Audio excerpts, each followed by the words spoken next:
Guillaume Canet sera de retour dans les salles le 27 octobre avec le film Lui, qu'il réalise.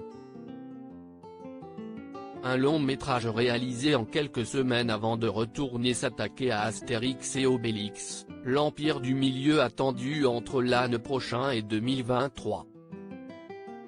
Le populaire artiste, en couple avec Marion Cotillard, vient de faire quelques confidences.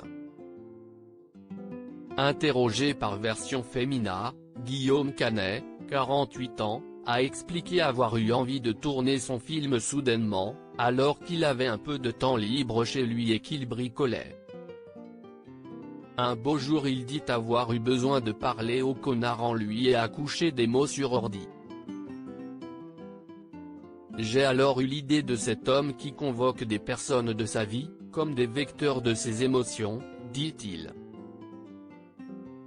Au final, cela a donné naissance à un long métrage.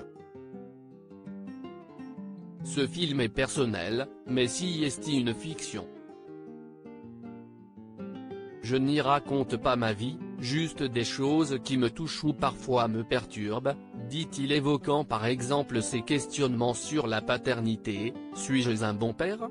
Comment vit-on son rôle de père avec les frustrations que l'on peut avoir en tant que fils? Ajoute-t-il.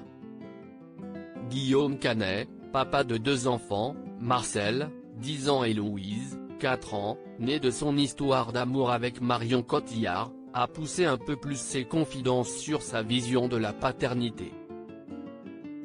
Il y a des choses dont on souffre en tant qu'homme, qui sont liées à l'enfance, et l'on tente de ne pas reproduire certains schémas. Il y a forcément des manques, malgré toute la bonne volonté et l'amour de nos parents.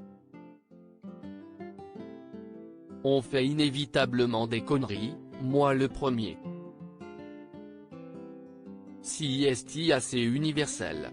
Et puis, on veut que nos enfants grandissent, mais pas trop vite. Ce sont beaucoup de contradictions, explique-t-il.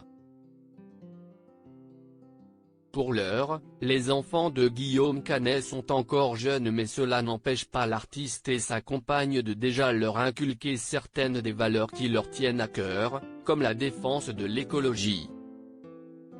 Nous avons envie de leur laisser un monde en meilleur état, ajoute-t-il.